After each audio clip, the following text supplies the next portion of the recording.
Hi friends, எல்லோருக்கும் வணக்கம். எல்லோரும் எப்படி இருக்கீங்க? நல்லா இருக்கீங்களா? இன்றைக்கி நம்ம அடுத்த பார்த்து தான் பார்க்க போகிறோம். அதுக்கு முன்னாடி நம்ம சேனலை சப்ஸ்கிரைப் பண்ணாமல் இருந்தீங்கன்னா சப்ஸ்கிரைப் பண்ணிக்கோங்க. கீழே இருக்க பெல் பட்டனையும் கிளிக் பண்ணிக்கோங்க. வாங்க வீடியோக்குள்ளே போகலாம் ஃப்ரெண்ட்ஸ்.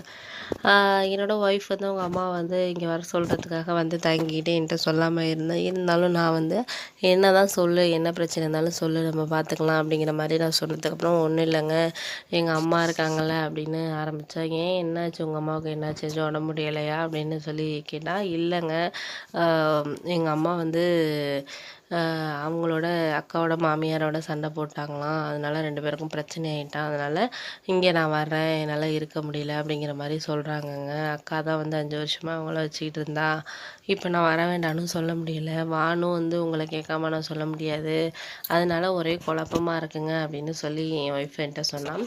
இதில் குழப்பப்படுறதுக்கு என்ன இருக்குது, அவங்களும் நம்ம பார்த்துக்கணும் தானே, உங்கள் அக்காவும் இப்போ 5 வருஷமாக வச்சுருந்தாங்க அப்படிங்கிறப்போ நம்ம வந்து கொஞ்ச நாள் வச்சுருக்கணும் தானே, என்ன நீ இப்படி பேசுகிற, நான் என்ன சொல்ல போகிறேன், நான் எதுவும் சொல்ல மாட்டேன், அத்தை மாமா என்ன சொல்லுவாங்களோ தெரியலையேங்க, பயமாக இருக்குது அப்படின்னு சொல்லி சொன்னேன் என் ஒய்ஃபு. அதெல்லாம் நான் அம்மா கிட்டே பேசிக்கிறேன் அப்படின்னு சொல்லிட்டு நான் சொன்னேன். சரி வர சொல்லு அப்படின்னு சொல்லியாச்சு. அம்மா கிட்டே, எங்கள் அம்மா கிட்டே நான் ஃபோன் பண்ணி, இது மாதிரிம்மா என் ஒய்ஃபோட அம்மா, அதாவது உங்கள் சம்மந்தி வந்து அங்கே கோச்சிக்கிட்டு வராங்களாம் அப்படின்னு சொன்னதுக்கு, சரிடா அவங்க வயசானவங்க, என்ன பண்ணுறது, கஷ்டம் தானே, நீ ஒன்றும் பரவாயில்ல, கொஞ்சம் நாள் இருக்கட்டும் உங்களோட, அப்புறம் வேணா கூட எங்களோட வந்து கூட இருக்கட்டும், ஒன்றும் பிரச்சனை இல்லை, உங்களுக்கு வந்து கஷ்டமாக இருந்துச்சுன்னா கூட எங்கள் வீட்டில் வந்து இங்கே நம்ம வீட்டில் இருக்கட்டும், நாங்கள் பார்த்துக்குறோம், 3 பேரும் ஒன்றா இருக்கோம் அப்படிங்கிற மாதிரி சொன்னாங்க. சரி அப்படின்னு சொல்லிட்டு அப்படியே போயிட்டு இருந்துச்சு.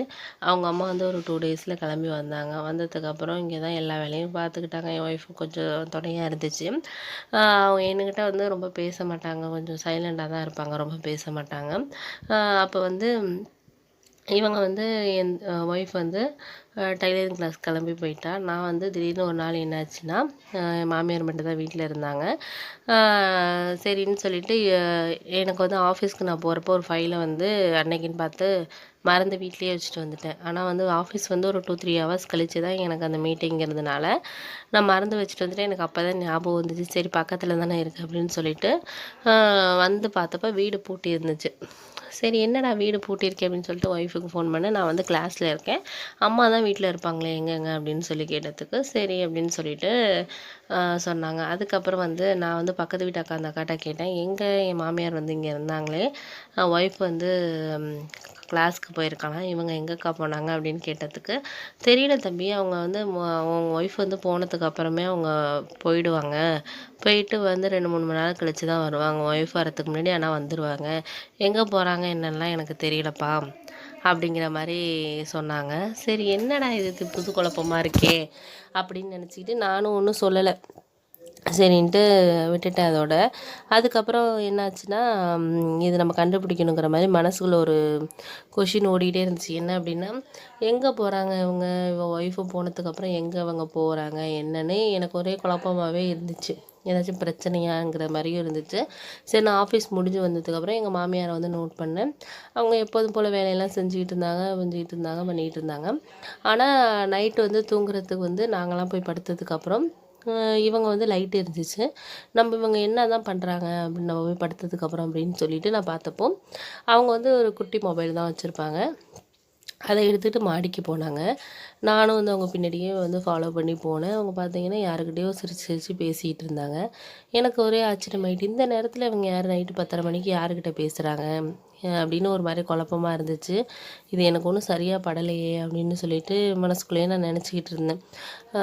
அதுக்கப்புறம் என்ன ஆச்சுன்னா, சரி நம்ம என்ன தான் அவங்க பண்ணுறாங்கன்னு நம்ம கண்டுபிடிக்கணும்னு சொல்லிட்டு அவங்களுக்கு தெரியாமல் அன்றைக்கி வந்து அவங்க காய்கறி வாங்குறதுக்கு போயிட்டாங்க. மொபைலை வச்சுட்டு தான் போனாங்க சார்ஜ் போடுறதுக்கு.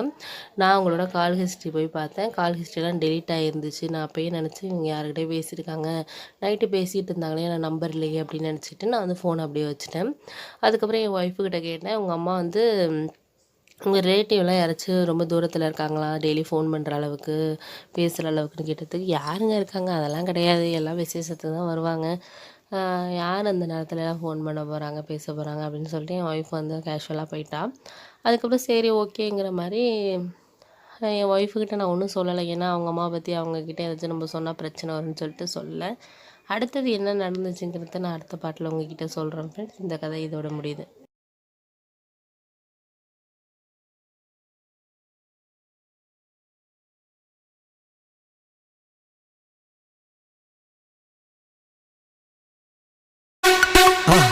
மறக்காம சர்ப்ரைஸ் பண்ணுங்க.